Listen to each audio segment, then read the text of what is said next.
You ever have one of those moments where someone treats you like a backup character in your own life? Where they expect you to clean their mess, take their embarrassment, and quietly disappear in the background? Yeah, that was me. I was the helper friend. I was the girl who fixed things, calmed drama, handled the awkward stuff. But on one random Friday night, sitting alone at a cafe, watching a handsome guy check his phone for the 5th time, I realized something. Her mess was about to become my miracle. If you've ever been underestimated, overlooked, or treated like the side character in someone else's love life, hit that like button, subscribe, and buckle in. Because this one turns into one of the most accidentally perfect revenge stories I've ever lived through. So, my friend Maya, she's gorgeous, like painfully gorgeous. The type who walks into a room and suddenly the lighting gets better. And then there's me. Not ugly, but I've got the girl next door who helps you edit your bio energy. We'd been friends since college, and somewhere along the way, I became her unofficial dating app assistant. She'd screenshot guys, I'd help her decode messages, fix her replies, choose outfits. Honestly, I didn't mind it, but it did make me feel like the sidekick. Her love life was an adventure movie, and I was the quirky best friend holding the flashlight. So, one night, she's flipping through profiles and lands on this guy named Ethan. Tall, sweet smile, a dimple you could probably swim in, and eyes, good lord, those don't even belong on dating apps. That's illegal. She matches with him. They start talking. Well, I started talking because she kept tossing her phone at me going, "Say something flirty, make me sound cute." And, we clicked.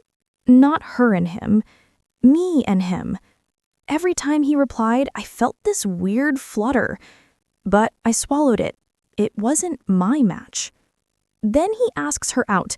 Cute cafe, Friday at 6. She squeals. She panics. She makes me pick the outfit. She makes me rehearse her conversation topics. And then, Friday, 5:48 p.m. And she tells me. Her voice is all dramatic. "Ugh, I don't feel like it anymore." I literally froze. "You don't feel like it? You made me get ready with you for 2 hours. You said you liked him." She groans. "I don't know. I'm bored. He's probably mid anyway." Mid? Woman, I had practically formed emotional attachments to this man's punctuation.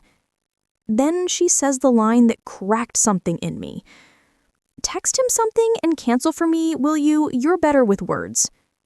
Like I was her little intern. Like I was supposed to clean up the emotional mess she created. Like this guy's time didn't matter. Like mine didn't. She hung up before I could respond. I sat there holding my phone, feet half in my shoes, heart half broken for a guy I'd never met. And then I looked at myself in the mirror. Hair done, mascara on point, cute sweater. I looked really good. And that's when an idea whispered in my ear like a tiny demon with lip gloss. Why should both of us let him down? Like, what if I didn't cancel?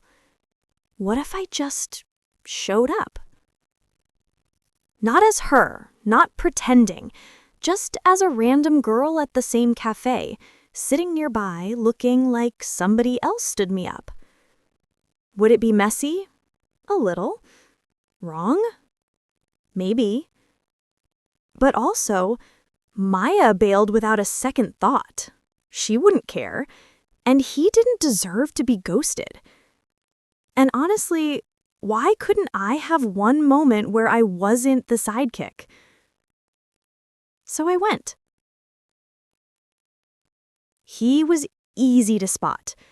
Dark brown hair, leather jacket, scanning the room with quiet embarrassment, checking his phone, biting the inside of his cheek. He looked disappointed and weirdly nervous. My heart tugged. I picked a table right next to him, opened my phone, pretended to scroll, looked sad in a I just got stood up way, and after 5 minutes, he glanced over. Then again, and then, "Hey, are you okay?" His voice was soft, concerned. I looked up with practiced heartbreak. "Yeah, I think my date isn't coming." He gives this half smile, half sigh. "Me too." We laughed, and the minute he laughed, something clicked. Like the weeks of texting through Maya, I suddenly understood why I'd felt connected. We talked about everything: books, work, childhood trauma, hobbies, the weird satisfaction of peeling the plastic off new electronics. It felt like the universe had cracked a door open and gone, "Go on, sneak through." 3 hours later, we'd shared dessert, swapped numbers, and he walked me to my car. Then he asked, "So, weird question, why'd your date bail?" And I told him the truth, because lying anymore felt rotten. "My friend was supposed to meet you tonight, but she changed her mind last minute. I wasn't trying to trick you. I didn't want you to be alone." His eyebrows shot up. Wow. And you still came? I didn't come for her. I came for me. He smiled, that slow, warm smile, and said the words that slapped my soul. "I'm really glad you did." Word got back to Maya, of course. She saw him pop up on my Insta stories a few weeks later. She confronted me like I'd stolen state secrets. But here's the thing.